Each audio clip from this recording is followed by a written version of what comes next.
Hello, everyone. You're welcome to Upliftify. It's good to have you here again. Today, I'll be talking about something very important you love to listen to share, and we're going to have a very good conversation around Let's words. go. Words. How do you speak words? What are the things that words do? Words are powerful. We have had that several times. Words can kill and words can make alive. It's scriptural, and how God instructs us to mind the way we talk. Yes? That a tongue can set up a fire, words can build up, words can tear down, words can cause us to build bridges with people, and words can also cause us to mend bridges. It's very important the way we speak, the words we speak. This word issue is something that has already impacted my life positively and negatively, and so it's something I worked on, and then I'm beginning to share lessons around that area, how it is important to mind what you say and how you say it. It's very, especially Oh my the god. later part of what I just said, how you say it. Oh And my another thing god. to talk about is what meaning are you reading into your words? How do you want the recipient, the person you're talking to receive what you're going to say?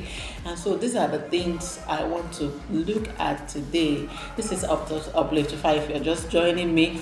And I would like you to watch this video to the end. Please watch it to the end. And if you did, I have a gift for you. I'm going to be sending you my ebook for free.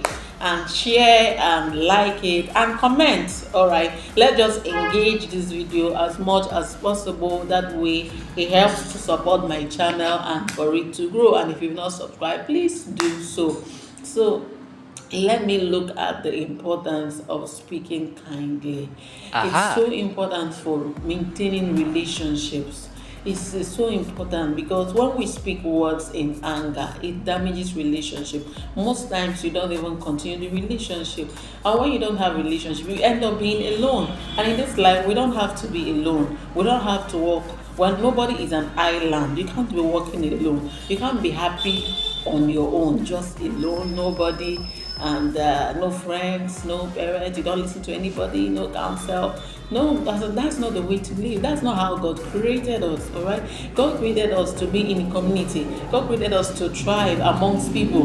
God created us to listen to other people. God created us to have other suggestions coming our way. You cannot decide, oh, I'm fine by myself.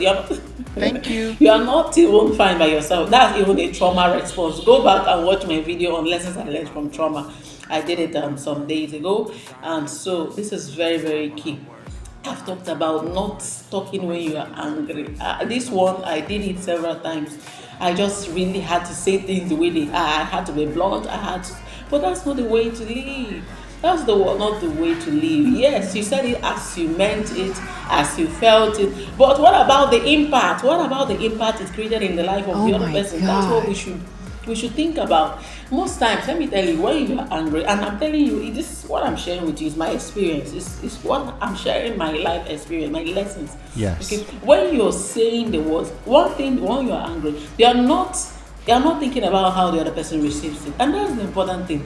You have to always think, before you say those words, think, how is this person going to receive it? How does those words sound? Okay, let's talk about WhatsApp chat. So what I now started doing is that before I posted the word out, the message out, I sent it to myself, because in WhatsApp you have your personal, the message myself chat.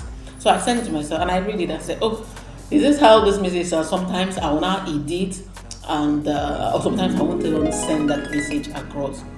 So one time I had the Spirit of God minister to me. He said to me, the gift of silence.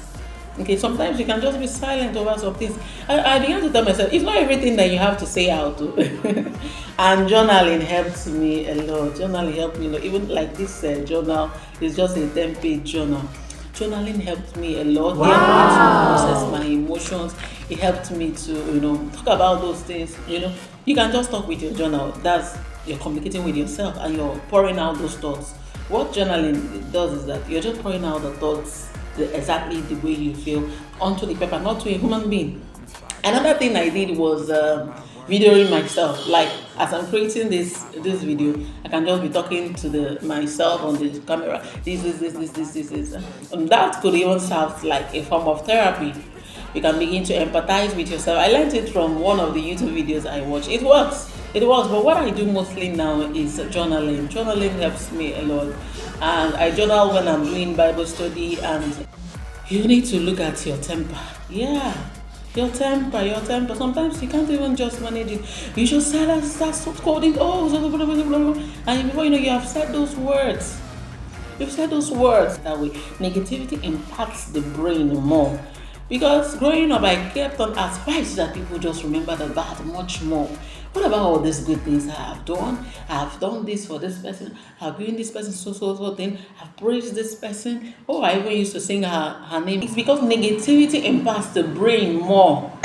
Okay, so once it impacts that brain, you begin to engage in that three particular things: flight, fight, or fawn. It's either they just freeze, or they want to flight. They want to just get away from you. Don't want to associate with you, talk with you, or because of the impact on Oh the my brain. So God. that is so important. The words we speak, they are life. They are life. Words are like medicine. They calm. You just have to learn calm conversations. Exactly. Learn to talk calmly, calmly. Be gentle. Sometimes, let me tell you, it's a trauma response. Yeah. One of the greatest way to heal is that you're aware that there's a problem somewhere, and you're working towards healing. That's how healing becomes. Self-awareness is key. Be aware of what is happening to you. Be aware of the danger your words can cause, and then it makes you to be cautious. Another thing that helps is reflection. Reflect on your word before you say it out. This is I've been on this journey for several years. Okay, well, let me talk about that reflecting. Reflecting helps you a lot. That's why I talked about journaling. Journaling is one key way to reflect. Now you can even reflect with people, your friends, your mentors, your therapists. Okay, you can reflect and talk about the things that bother you. Very, very important.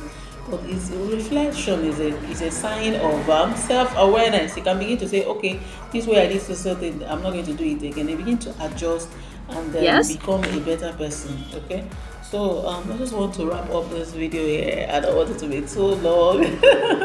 All right, thank you so much for joining me. Please like, share, and subscribe. And if you watch this video to the end, I'm so happy. Please send me an email. I'm going to drop my email on this on the comments. So send me an email that you will watch to the end, and I'll forward you the ebook. Thank you so much for watching. And until I come your way again, it's bye bye. Your words are important.